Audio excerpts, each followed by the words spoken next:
I'm Alton Beckert, resuming my reporting from a bunker beneath the Bronx Zoo.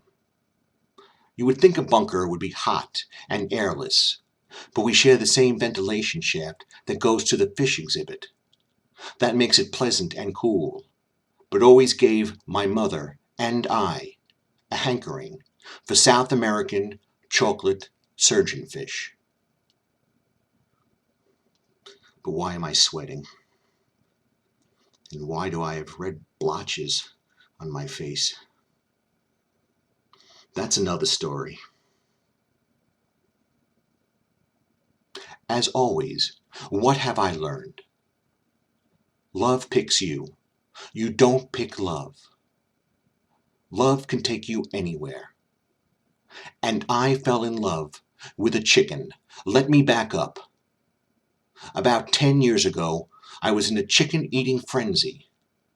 I would literally eat any kind of prepared chicken. Chicken parmesan, chicken pot pie, roasted chicken, lemon chicken, barbecue chicken, chicken piccata, chicken marsala, jerk chicken, chicken fingers, chicken balls, mugu gai pan, chicken fricassee, coq au vin, arroz con pollo, fried chicken, though not KFC, a little bit too greasy for my taste.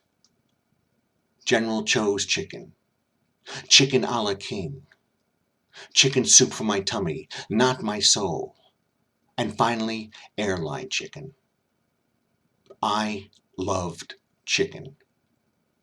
But I'm not too big on eggs.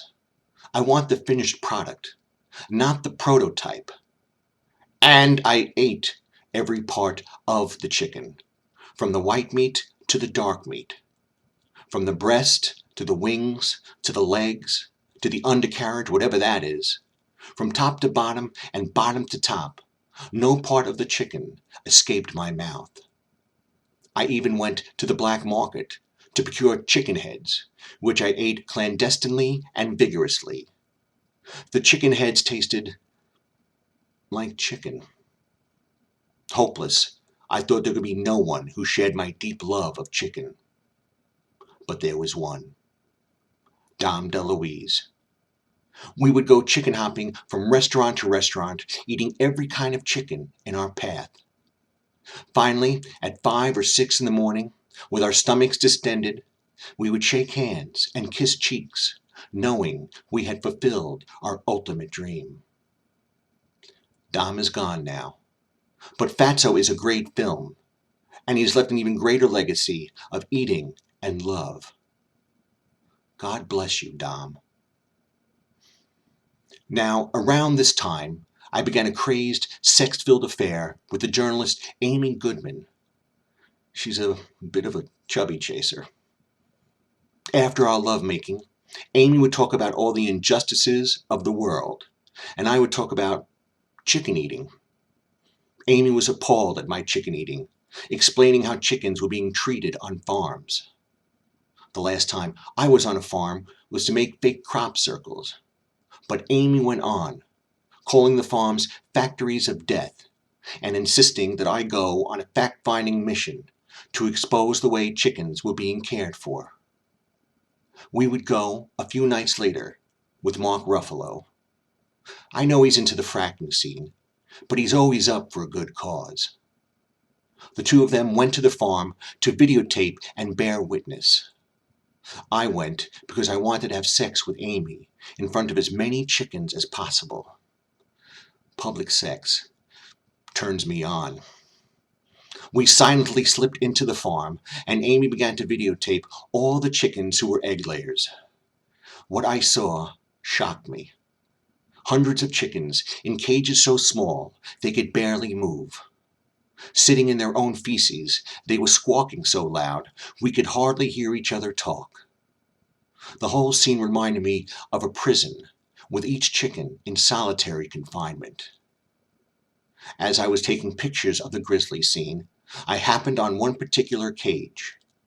While every other chicken averted my gaze, This one looked right at me. Our eyes locked, and we stared at each other for it seemed like an eternity. I smiled at her, and she clicked her beak 3 times. On the front of the cage, it read Carol, and that's because it was the name of the farm.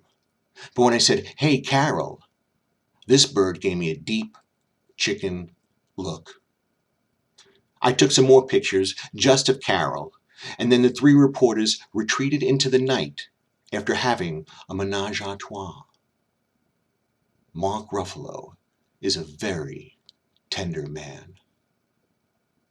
That next day, I thought of nothing but Carol. Looking at her pictures over and over again, something began to grow in my heart and in my loins.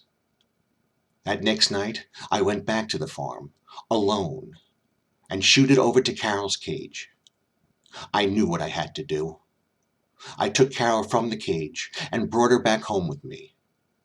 After some wine-soaked corn, I kissed Carol on the beak, and our sexual festival commenced.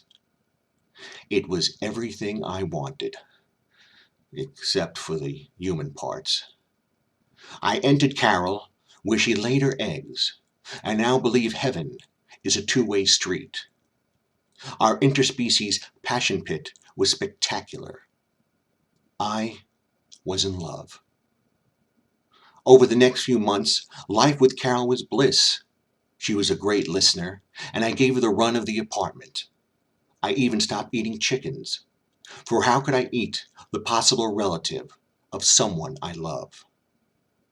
I still ate hamburgers, but those udders are kind of sexy. One day I came home exhausted, and Carol was in a bad mood.